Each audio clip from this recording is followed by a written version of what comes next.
आप सभी welcome back to my YouTube channel. देखिए, मैं गवर्नमेंट बजट का फर्स्ट पार्ट आपको कंप्लीट करा चुकी हूँ लास्ट वीडियो में। आप मेरी प्रीवियस वीडियो भी देख सकते हैं जाके। अब मैं इसका सेकेंड पार्ट करा रही हूँ। सेकेंड पार्ट में उसमें मैंने ऑब्जेक्टिव्स बताए थे। आज मैं आपको क्या बताऊंगी, इसकी गवर्नमेंट के मैंने बताया था ना, गवर्नमेंट एक बजट प्रिपेयर करती है जिसमें गवर्नमेंट के पास कितनी रिसीट्स आ रही हैं और कितना एक्सपेंडिचर कर रही है। तो उसमें से आज मैं आपको बताऊंगी बजट रिसिट्स वाला पार्ट। एक्सपेंडिचर वाला पार्ट मैं आपको नेक्स्ट वीडियो में बताऊंगी। तो रिसिट्स क्या होते हैं? दो तरह के होते हैं। रिसिट्स का मतलब है जो गवर्नमेंट के पास पैसा आ रहा है वो क्या कहलाएगा? Budget receipts. ठीक है, रिसिट्स का मतलब जाहिर सी बात है क्या है? जो पैसा आ रहा है। अब रिसिट्स भी दो तरह का होता है। जैसे आप हैं, आपके पास भी दो तरह के पैसे आते हैं ना। पैसे आते हैं जिसमें बदले में आप उसको कुछ दे रहे हैं। सपोज आप अपनी एसेट बेच रहे हैं, उसके बदले आपको पैसे मिल रहे हैं, या आप अपनी कोई बोरोइंग्स कर रहे हैं, आपकी लायबिलिटी क्रिएट हो गई। जैसे पापा ने लोन ले लिया तो आपकी क्या क्रिएट हो गई? लायबिलिटी क्रिएट हो गई। आपको आपके पापा को पैसे मिल रहे हैं, तो वो होते हैं हमारे कैपिटल रिसिट्स। जिसमें ऐसे गवर्नमेंट के भी होते हैं। गवर्नमेंट की या तो लायबिलिटी क्रिएट होगी कि गवर्नमेंट ने सपोज बोरोइंग्स कर ली। बोरोइंग्स का मतलब है पैसा उधार ले लिया, तो क्या हो गया?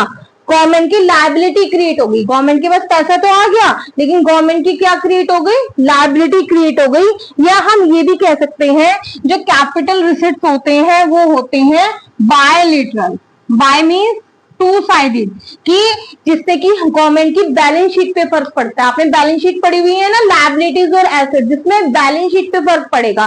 क्योंकि अगर हम क्या करेंगे, बोरोइंग्स करेगी गवर्नमेंट, तो गवर्नमेंट की क्या क्रिएट हो जाएगी? लायबिलिटी क्रिएट हो जाएगी। या गवर्नमेंट कोई अपनी एसेट बेच दे, जैसे डिसइन्वेस्टमेंट कर दे। अपनी डिसइन्वेस्ट का मतलब क्या है? अपना जो एंटरप्राइजेस है, गवर्नमेंट के अंदर जो एंटरप्राइजेस होते हैं वो किसी और को दे दिया हमने, ठीक है ना। तो उसके बदले गवर्नमेंट के पास क्या आ गया? पैसा। तो एसेट चली गई ना गवर्नमेंट की, तो वो क्या कहलाते हैं? Capital receipts, which either creates a liability और रिडक्शन इन एन एसेट। एक कंडीशन इसमें से सेटिस्फाई होनी चाहिए, तो वो क्या कहलाता है? Capital receipts. समझ में आ गया होगा आपको कि जो टू साइडेड होते हैं वो क्या होते हैं? कैपिटल रिसिट्स होते हैं। या ये भी कह सकते हैं जो बैलेंस शीट पे फर्क डालते हैं वो क्या कहलाते हैं? Capital receipts. अगर आप नॉन कॉमर्स वाले बच्चे हैं तो बैलेंस शीट आपको समझ नहीं आएगी। आप ऐसे समझिए कि जिससे गवर्नमेंट की लायबिलिटी क्रिएट हो रही होती है। लायबिलिटी क्या होती है? कि किसी का पैसा, हमने किसी से पैसा उधार ले लिया, लायबिलिटी है, हमें उसके बदले में पैसा देना है, दायित्व है हमारा, तो वो क्या कहलाता है? आपका कैपिटल रिसिट्स। या गवर्नमेंट के एसेट्स कम हो रहे हैं, गवर्नमेंट ने कोई अपनी एसेट्स बेच दी, डिसइन्वेस्टमेंट कर दी अपनी का। कोई भी कंपनी थी जो गवर्नमेंट के द्वारा कंट्रोल होती थी, 51% गवर्नमेंट की पेड अप कैपिटल थी, अब उसने कुछ कैपिटल अपनी प्राइवेट हैंड्स में दे दी, तो क्या कर दिया गवर्नमेंट ने? डिसइन्वेस्टमेंट कर दिया। तो क्या हो गया? गवर्नमेंट के एसेट्स कम हो गए, वो क्या कहला रहे हैं? कैपिटल। मतलब फ्री में पैसा नहीं आ रहा गवर्नमेंट को कुछ ना कुछ उसके बदले करना पड़ रहा है। या recovery of loans. Recovery of loans का मतलब क्या होता है? कि गवर्नमेंट ने किसी को लोन दिया हुआ था, अब गवर्नमेंट के पास क्या आ गया? वापस से वो पैसा आ गया, तो रिसिट्स आ गई गवर्नमेंट के पास, तो वो क्या कहलाएगा? Capital receipts. समझ में आ गया होगा कैपिटल रिसिट्स। अब मैं आपको रिवेन्यू रिसिट्स बताऊंगी। ये थोड़ा सा वो है, इसमें बच्चे बहुत कंफ्यूज रहते हैं। आपके घर पे कोई आया, ठीक है ना, आपको एक एनवलप देके चला गया, ठीक है। वैसे तो मम्मी की लायबिलिटी क्रिएट होगी वो, ठीक है, लेकिन आप ये समझिए आपको गिफ्ट देके चला गया। आपका बर्थडे था या कुछ भी, आपको गिफ्ट देके चला गया, उसके बदले आपने उसे कुछ दिया? नहीं दिया, तो वो क्या है? Revenue receipts. आपकी ना तो लायबिलिटी क्रिएट हुई आपकी कोई लायबिलिटी क्रिएट नहीं, आपकी कोई लायबिलिटी क्रिएट नहीं हुई, ना ही आपको कोई एसेट में रिडक्शन हुआ। आपने उसे कोई उसके बदले एसेट उठा के अपना घर का दे दिया? नहीं दिया, तो वो क्या कहलाएंगे? Revenue receipts. अब हम गवर्नमेंट के पॉइंट ऑफ व्यू से बात करेंगे कि गवर्नमेंट के पास जो पैसा आ रहा है ये यूनिलेटरल कहलाती है ट्रांजेक्शन, जिसमें बैलेंस शीट पे कोई फर्क नहीं पड़ता कि नीदर क्रिएट्स अ लायबिलिटी। इसके बदले गवर्नमेंट के पास जो पैसा आ रहा है वो वन साइडेड है, कि ना तो गवर्नमेंट की लायबिलिटी क्रिएट हो रही, गवर्नमेंट के पास पैसा आया, ना तो गवर्नमेंट को कोई किसी का पैसा देना। भाई गवर्नमेंट, जैसे इसमें गवर्नमेंट ने पैसा लिया था तो गवर्नमेंट की क्या क्रिएट हो गई? लायबिलिटी। इसमें गवर्नमेंट की कोई लायबिलिटी क्रिएट नहीं हो रही, बदले में गवर्नमेंट को कुछ नहीं देना, वन साइडेड है, बस गवर्नमेंट के पास पैसा आ रहा है। या एक कंडीशन सेटिस्फाई होनी चाहिए, जरूरी नहीं दोनों होनी चाहिए। या गवर्नमेंट की एसेट्स कम हो रही है। एसेट्स का कम का मतलब है कि जैसे भाई मेरे पास ये पेन है, मेरी एक तरह से पेन एसेट्स है, मैंने ये बेच दी 50 रुपए की, तो क्या हुआ? 50 रुपए मेरे पास आ गए, इसके बदले क्या चला गया, मेरा एसेट चला गया। तो इसमें ना ही गवर्नमेंट की कोई एसेट्स कम हो रही, मतलब एक साइड गवर्नमेंट की बस कुछ पैसा आ रहा है। तो इसके दो सोर्सेज होते हैं, tax revenue, non tax revenue. इससे आपको और क्लियर हो जाएगा। टैक्स रिवेन्यू का मतलब क्या है कि टैक्स की फॉर्म में गवर्नमेंट के पास आ रहा है। आप इतने सारे गवर्नमेंट को टैक्सेस देते हैं या नहीं देते? टैक्सेस भी दो तरह के होते हैं, कौन कौन से? डायरेक्ट टैक्स और इनडायरेक्ट टैक्स। डायरेक्ट टैक्स क्या होता है? जिसका बर्डन डायरेक्टली उसी के ऊपर होता है जो पे कर रहा है। सॉरी, सबसे अच्छा एग्जांपल है इसका इनकम टैक्स। इनकम टैक्स मेरी इनकम है, उसमें मैं टैक्स दे रही हूँ, तो डायरेक्टली मैं ही दे रही हूँ गवर्नमेंट को। तो इसके बदले गवर्नमेंट मुझे कुछ दे रही है? नहीं दे रही। ना तो गवर्नमेंट की लायबिलिटी क्रिएट हो रही है, ना ही गवर्नमेंट के एसेट्स कम हो रही है। तो ये किसका एग्जाम्पल है? Direct tax IT. और GST, goods and services tax. Goods and services tax कौन देता है? जो सेलर होता है। और सेलर को कौन देता है?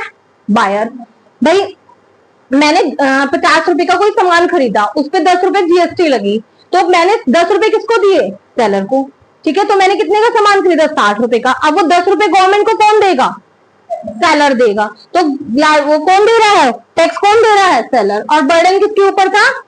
बायर के ऊपर। तो इसे बोलते हैं इनडायरेक्ट टैक्स। आप कॉमर्स के जो स्टूडेंट्स है वो इस बात को अच्छे से समझ सकते हो, उसे बोलते हैं इनडायरेक्ट टैक्स। अब टैक्सेस चाहे कोई से भी हो, चाहे डायरेक्ट टैक्स है चाहे इनडायरेक्ट टैक्स है, इसके बदले ना तो देखो गवर्नमेंट की कोई लायबिलिटी क्रिएट हो रही, वन साइडेड है, गवर्नमेंट के पास पैसा आ ही रहा है। टैक्स की फॉर्म में आप पैसा जमा कर रहे हैं तो गवर्नमेंट के पास पैसा आ ही रहा है, उसके बदले गवर्नमेंट कुछ नहीं दे रही। ठीक है, ना तो गवर्नमेंट की लायबिलिटी क्रिएट हो रही, ना ही एसेट्स में रिडक्शन हो रहा। तो ये क्या है? Tax revenue. क्लियर हो गया होगा। अब डायरेक्ट टैक्स और इनडायरेक्ट टैक्स को आप नहीं छोड़ेंगे, इसका क्वेश्चन एग्जाम में आ जाता है, एग्जाम में कई बार पूछा जाता है, इसका डिफरेंस भी आ जाता है। आपकी बुक्स में गिवन है, तो एक बार अच्छे से कर लेना कि एक शाम है, शाम क्या कर रहा है? वो आपका जीएसटी पे कर रहा है, और एक राम है वो इनकम टैक्स पे कर रहा है। तो वो पूछ लेता है एग्जामिनर कौन सा टैक्स कौन पे कर रहा है और डिफरेंस बताइए इसका। इस तरह से क्वेश्चन आ जाता है। एग्जामिनर डायरेक्टली भी पूछ लेता है कि डायरेक्ट टैक्स और इनडायरेक्ट टैक्स का डिफरेंस बताइए, तो इसे अच्छे से कर लेना। उसके बाद आता है, ये तो टैक्स की रिवेन्यू हो गई जो टैक्स फॉर्म में गवर्नमेंट कलेक्ट कर रही है, जिसके बदले गवर्नमेंट को कुछ नहीं देना। अब ऐसे क्या नॉन टैक्स रिवेन्यू भी होते हैं जिसके बदले गवर्नमेंट को कुछ नहीं देना? क्या है? जैसे इसमें इंटरेस्ट। इंटरेस्ट का मतलब क्या होता है कि गवर्नमेंट ने किसी को पैसा दे रखा है, 10 लाख रुपए दे रखे हैं, अब वो 10,000 रुपए हर बार इंटरेस्ट दे रहा है उसे, तो गवर्नमेंट की क्या हो रही है? रिसिट्स आ रहे हैं, गवर्नमेंट को कुछ नहीं देना। वो 10 लाख तो ऐसी चीज है। फीस कोई है, आप जैसे registration fees, license fees, registration fees, आप रजिस्ट्री कराते हैं, आपने मकान लिया, कुछ भी लिया, उसकी रजिस्ट्री करा रहे हैं, लाइसेंस बनवा रहे हैं। ठीक है, ये सारे गवर्नमेंट की क्या है? नॉन टैक्स रेवेन्यू है। प्रॉफिट एंड डिविडेंड्स हो रहे हैं गवर्नमेंट को। एस्टेट का मतलब क्या है? बहुत से लोग, जैसे कुछ लोग मर जाते हैं जिनका कोई नॉमिनी नहीं होता, कोई लीगल एग्जीक्यूटर नहीं होता, तो वो प्रॉपर्टी सारी कहाँ जाती है? गवर्नमेंट के पास जाती है। सॉरी, तो वो सारा किस में आएगा? नॉन टैक्स रेवेन्यू में। आई होप अच्छे से समझ में आ गया होगा, आपको ये क्लियर हो गया होगा। बहुत ही इंपॉर्टेंट कंसेप्ट है, क्योंकि जब तक ये आपको क्लियर नहीं होगा, क्योंकि डायरेक्ट क्वेश्चन नहीं आएगा इसका एग्जाम में कि बता रेवेन्यू रिसर्च या बता कैपिटल रिसर्च। एग्जामिनर हमेशा से घुमा के पूछता है नीचे से। ठीक है, तो आपको ये अच्छे से क्लियर होना चाहिए। तो रेवेन्यू रिसर्च क्या होते हैं? जिसके बदले गवर्नमेंट को कुछ नहीं देना, neither create liability, no reduction in assets. ना तो गवर्नमेंट की लायबिलिटी क्रिएट हो रही है, ना ही एसेट्स क्रिएट हो रहे हैं सॉरी कम हो रहे हैं, वो क्या कहलाते हैं? Revenue research.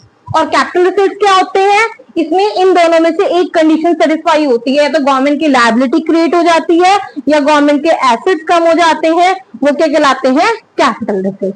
आई होप समझ में आया होगा। जल्दी से एक बार स्क्रीनशॉट ले लीजिए और मुझे कमेंट सेक्शन में बताइए मेरी वीडियो आपको कैसी लगी। Thank you and have a nice day.